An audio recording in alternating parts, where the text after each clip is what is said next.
मसीह यीशु के अजीम जलाली और बुज़ुर्ग नाम में विजन ऑफ गॉड चैनल की तरफ से आप सबकी सलामती हो। जिस तरह से हम बात कर रहे थे मसीह यीशु के उन कलमात के बारे में जो उनकी मुंह से सलीब के ऊपर बयान हुए, जो ज़बान मुबारका से निकले, आज हम 5वें कलमे की बात करेंगे जिसमें मसीह यीशु अपनी प्यास का इजहार करते हैं। यूहन्ना रसूल की मार्फत से अंजील मुक़द्दस उसका 19 बाब और 28वां आयत, जिसमें मसीह यीशु अपनी ज़बान मुबारका से आवाज़ें बुलंद करते हैं और पुकार कर कहते हैं कि मैं प्यासा हूँ। यहाँ पर जब हम प्यास की बात करते हैं तो हमें उससे पहले कि हम इसका खुलासा करें, हमें ये जानने की ज़रूरत है, जिस तरह से हम पिछले कलमा में हम उनकी दोहरी शख्सियत के बारे में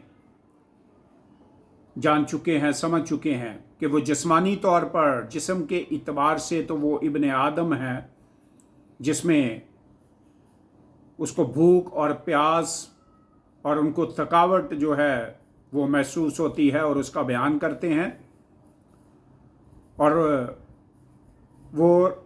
कलमा रूह के इतबार से कुदरत के साथ खुदा का बेटा कहलाता है और खुदा का फरमान के मुताबिक वो ज़ाते खुदा हैं और वो अपनी ज़ाते खुदा होने का भी दावा दायर करते हैं। लेकिन आज जब हम बात करें तो पहले नंबर पर हम बात करेंगे उस प्यास का जिस्मानी तल्लक से, कि जिस तरह से इंसान की ज़रूरियात ज़िंदगी उसके बदन के लिए है और सबसे बढ़कर ज़रूरत जो है वो प्यास है, कि वो जिस्म को तरोताज़ा रखे। लेकिन हम जब मसीह यीशु की ज़िंदगी पर इस लम्हात पर गौर करते हैं तो गालबन उनको अब जो 18 घंटे से ऊपर हो चुके हैं कि वो दुख और करब की हालत में हैं और मुख्तलिफ अदालतों में उनको घमाया जा रहा है, उनके कोड़े भी लगे, बैंत भी लगे और उनका सीना और उसका पूरा जिस्म जो है वो उन कोड़ों से ज़ख्मी है। यहाँ तक कि सर से भी जब कांटों का ताज रखा गया तो उससे खून रिस रहा है, पूरा जिस्म लहूलुहान है। तो मेडिकल वे से जब हम देखते हैं तो खून के बहने से प्यास की शिद्दत में और ज़्यादा इजाफा हो जाता है। और प्यास को जब हम देखते हैं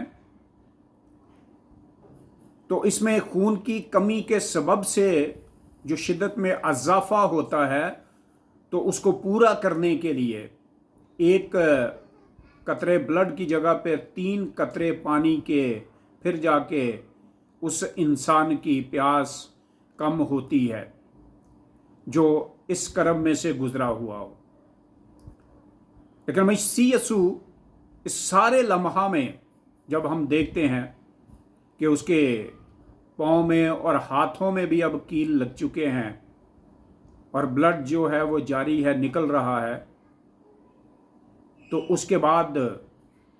उनको जो है वो जिस्मानी तौर पर तो हम इस बात को बिल्कुल समझ सकते हैं कि वो प्यास, बल्कि शिद्दत की प्यास महसूस होती है। लेकिन साथ ही हम उस शख्सियत के बारे में जो प्यासी अपने आप को जाहिर कर रही है और प्यास से पुकार रही है, उस शख्सियत के बारे में जब उसके पीछे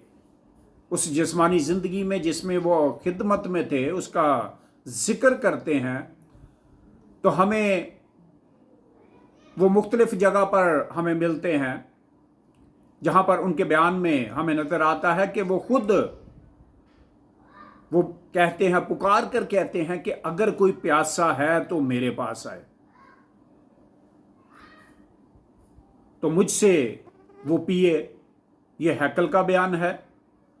और दूसरा बयान हमें मिलता है जब वो याकूब के उस कुएं पर बैठे हुए सामरी औरत से बातें करते हैं, वहां पर भी वो कहते हैं कि मुझे पानी पिला। वहां पर भी वो अपनी प्यास का इजहार करते हैं।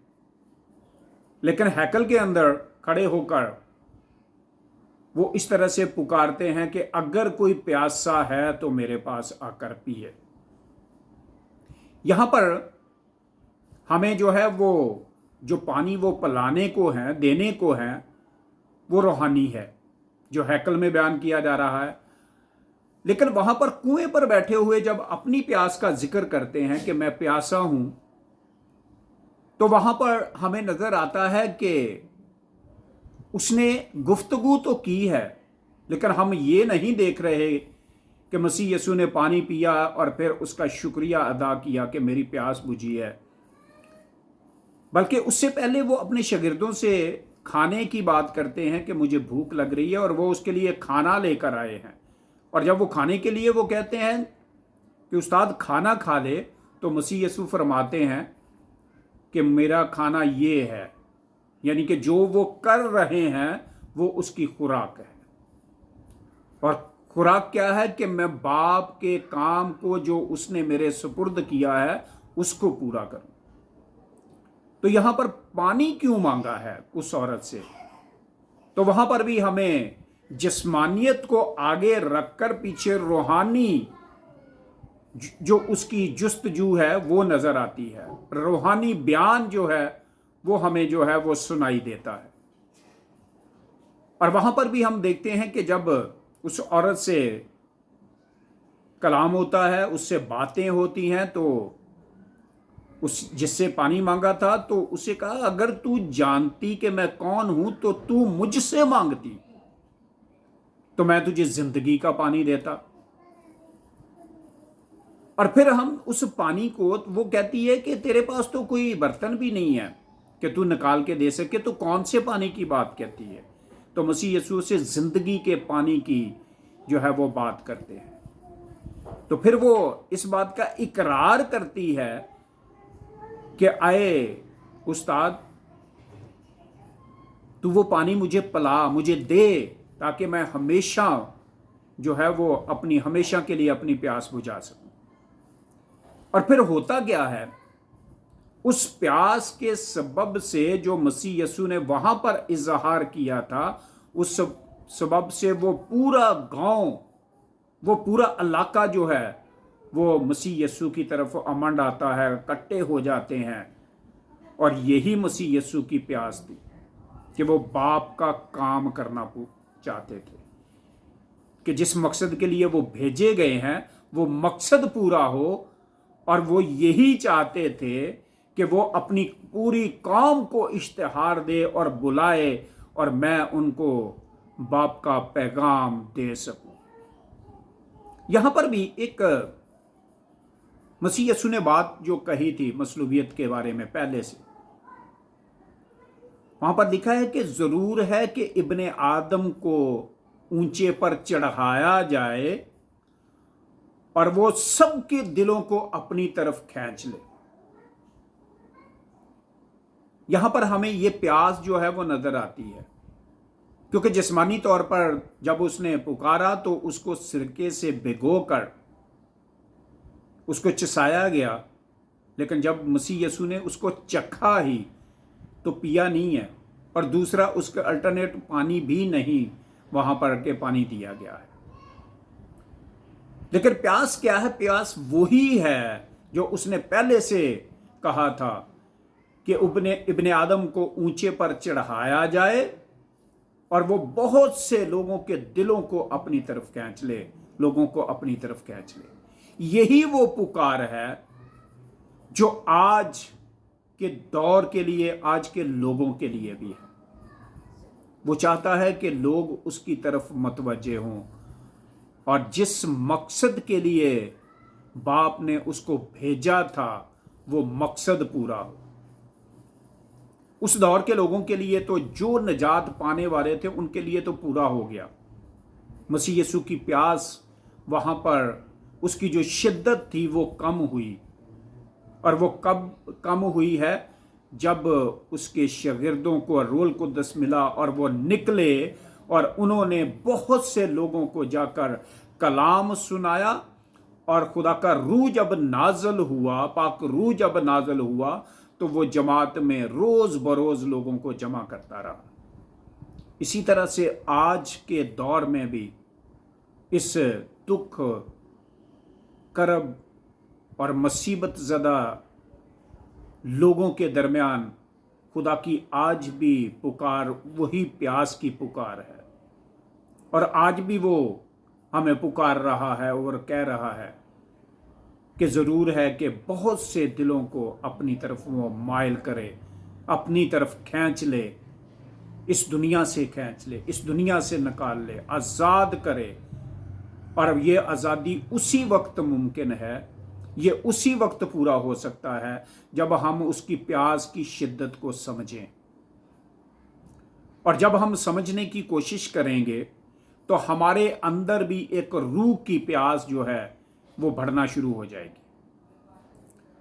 نجات کی پیاس ہمارے اندر بڑھنا شروع ہو جائے گی۔ اور جب ہم اس پیاس کو محسوس کر کے خدا سے مانگیں گے تو خدا ہمیں نجات دے گا، اور خدا کی پیاس بھی کم ہوگی، مسیح یسوع کی پیاس بھی کم ہوگی،